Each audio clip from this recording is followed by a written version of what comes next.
Crawford, nobody told Crawford to say anything. Crawford's his own man doing his own thing, and that's how he feels. And we'll see how this thing plays out in the next couple of years. Dana White isn't hiding how he feels about the growing clash between Terence Crawford and boxing's traditional power. He's shut down every rumor suggesting Crawford's decision to avoid paying the WBC's $300,000 sanctioning fee was some kind of UFC-backed stunt. According to Dana, Crawford acted on his own terms, and the pushback is as real as it gets. What's happening is much bigger than a disagreement over a belt. It's become a public challenge to the way boxing has been run for decades, and Dana White is making sure the message lands. After beating Canelo, Crawford made it clear he wouldn't hand over $300,000 just to keep a title he already earned in the ring. The WBC responded by stripping him, unintentionally highlighting a strange reality. The fighter recognized as the world's best is no longer the one who holds their belt. Crawford didn't take the move quietly. He fired back on Instagram, telling Mauricio Suleiman to keep the championship and downplaying the importance of the strap entirely. He even pointed out that the respected Ring magazine title doesn't cost a cent, proof, in his eyes, that he's outgrown the need for sanctioning bodies altogether. And guess what? It's free! It's free! How you love that? $180,000 free! How much your belt cost? I wonder, how much your belt cost? Huh? I don't see no receipts on your belt. It's crazy. Y'all be having so much taxes on these belts. You got some nerves. It's crazy that you can sit up there and have all these belts. You know, you got the WBC silver, the WBA intern, the whatever belt y'all got, and you taxing these fighters every time they fight, and you claim that you for these fighters. You're not for these fighters. You probably worse than the promoters. But hey, I wish you the best. While the boxing world was scrambling to figure out what was happening, Dana White showed up to the UFC 323 post-fight press conference, looking as confident as ever. When the media got their turn with him on December 6th, they wasted no time. Reporters immediately brought up the chaos surrounding Terence Crawford, pointing out the circulating theories that Dana and his partners at T had been encouraging Crawford behind the scenes, pushing him to stand up to the sanctioning bodies and shake the foundations of boxing. Turkey, I hope y'all get that done, man. I hope y'all get that done so we can all see, you know, people face like this guy, you know, go away from boxing because they ruin the sport with all these antics that they do. You know, they got they ranking systems when people be mandatories for years, like Benavidez. You know, they don't strip these fighters, but I give credit to the IBF. They stripped me. They ain't even give me time. They stripped me, pop me, even though I wasn't, you know, coming back down the way. But, you know, they handled their business. They did what they were supposed to do. The WBC, you ain't never see them strip no Canelo for the Benavidez. He was what, mandatory for like 2 years? It's crazy.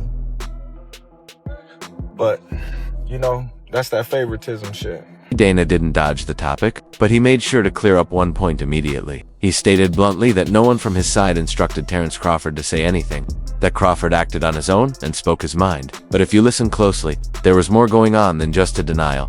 Dana didn't scold Crawford for pushing back against the system. Instead, he backed him. He presented Crawford's reaction not as an overstep, but as a moment of truth. Dana has argued for years that boxing's structure is outdated and dysfunctional, and now the sport's top pound-for-pound fighter is demonstrating that argument in real time. And the grin on Dana's face said everything. The UFC doesn't deal with sanctioning fees, and he knows fighters across combat sports are starting to recognize the difference. Boxing's starting to fall apart. You know, once there was so much money involved and it got so big, guys started ducking other guys. Then you got the sanctioning bodies in there. We think this guy's the champ. We think this guy's the champ. And then none of those guys would fight each other. That's when it all started to fall apart and break. This is where the situation takes a more layered, almost conspiratorial turn. In that same press conference, Dana made a subtle but pointed remark about the Ali Act.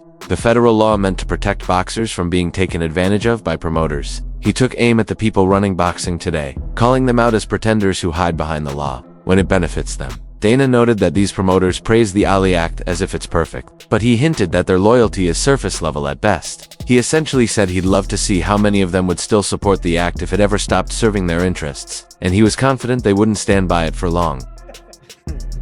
What did you think of the WBC stripping Terence Crawford of his belt?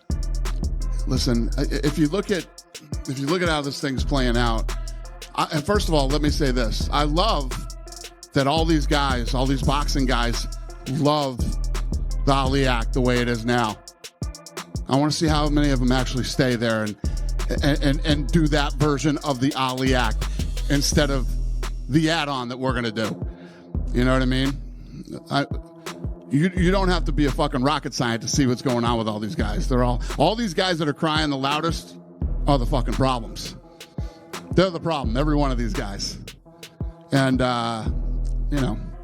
Crawford, nobody told Crawford to say anything. Crawford's his own man doing his own thing, and that's how he feels. And we'll see how this thing plays out in the next couple of years. Are you surprised by this frosty reception from the other boxing promoters? No, not at all. Not at all. But here's the thing that's great for fighters is that... So what is Dana really getting at? He's suggesting that many of the people who publicly claim to defend fighter rights are actually the ones draining fighters through endless fees, commissions, and sanctioning charges. In his view, the current boxing framework isn't protecting athletes, it's feeding off them. By supporting Crawford's choice to reject the sanctioning fee, Dana is shining a spotlight on a fundamental problem in the sport. Everyone seems to take a cut before the fighter even sees their share. Promoters, managers, sanctioning bodies, they all get paid first. Dana's message carried a clear warning. He believes that as combat sports continue to shift and modernize, those same old-school promoters who celebrate the Ali Act now will abandon it the moment it stops padding their pockets. That they have options, you know? All these promoters are saying the Ali Act is perfect and this is the way it should be. I want to see them all stay in it. I want every one of them to stay in the Ali Act as it is now for the next however many years. I fucking guarantee you they won't. You can't break down this situation without mentioning the giant shadow hanging over it all. Zuffa Boxing. Even though Crawford isn't locked into a long-term contract with Zuffa, the boxing division connected to the UFC's parent company. His bout with Canelo was promoted under their banner and supported by That move quietly tied Crawford to the rising wave of a new boxing infrastructure, one backed by massive capital and absolutely no interest in preserving outdated traditions. Behind the scenes, many believe this whole situation is a deliberate pressure test. If a superstar on Crawford's level refuses to pay sanctioning fees and still keeps his star power, his drawing ability, and his momentum, then the sanctioning bodies lose their biggest weapon, relevance. And if Zuffa and TKO can continue creating blockbuster events without needing the WBC's approval or its greenbelt, then the WBC's place in the sport becomes questionable. From Dana's perspective, he isn't just standing up for Crawford, he's watching the foundation of boxing's old business structure start to wobble. He didn't need to coach Crawford on what to say because the evolving system already gives fighters the realization that they don't need sanctioning labels or three-letter organizations to sell massive pay-per-views. You wind up putting it right back into the sport, and then an even bigger one comes along, and you just signed a rights package for $7.7 billion for the UFC. We're talking about NFL, NBA, MLB type numbers, starting to get into that territory, rights deals that boxing has never had. Do you think it's possible to build a boxing business to that kind of scale? That's the plan, and you're absolutely right. It's one of my when I think about the boxing guys, all the boxing guys, all these guys that talk smack and all the dumb stuff that's said, these guys have been in the business for 100 years and none of them have done anything. I've never seen a business where there's been trillions of dollars in revenue and at the end of the day there's nothing there because none of them reinvested in the sport of boxing. Every time they put on an event, it's a going out of business sale. We have reinvested hundreds of millions of dollars into the sport of MMA and into the UFC. And yes, we will do the same with boxing. The WBC's response came off as almost panicked. Barely after removing Crawford from their rankings, They rushed to announce a matchup between Hamza Shiraz and Christian Mbili for the suddenly vacant championship. It was a quick attempt to crown a new title holder, as if placing the belt on someone else would magically restore a sense of normalcy. It is just regrettable, not even a thank you or I'm sorry, taking a different route, no response. I wish him the best. But this is not. The WBC is huge, it's great, it's about greatness, and I'm relieved, to tell you the truth. So yeah, you got it over with and you immediately came back with a solution, which is going to be a fight for the vacant title. Hamza Shiraz against Christian Mbili, who we just saw on the Canelo Crawford undercard in that great fight against Lester Martinez. And you put Lester Martinez in position to fight the winner. Absolutely. You feel like that's an adequate response? Like this is going to be an entertaining thing for the fight fans? Yes, it's a great fight, and Billy is very entertaining. He comes forward. Hamza Shiraz just had the best fight of his career, knocking out Berlanga dramatically in New York. Yeah. And Lester Martinez had an unbelievable fight with Mbili. He's going to fight the winner. So there's great movement. Whenever Canelo is ready, after his surgery, when he's recovered, he's in the mix. And we have other fighters fighting, so it's going to be great activity. But let's be honest, the public isn't buying it. Everyone understands that Crawford is still the man who beat the top fighter, and no reshuffled belt changes that reality. The money-making schemes, at the end of the day. I personally, listen, anybody that's listened to any of my stuff going forward, I think we could do without sanctioning bodies. I think we could all move forward with just having one champion, one per division. I know that people will come up to me and say, well, more opportunities when there's more belts and all this type of stuff. But at the end of the day, if we get boxing right, opportunities will fall for people.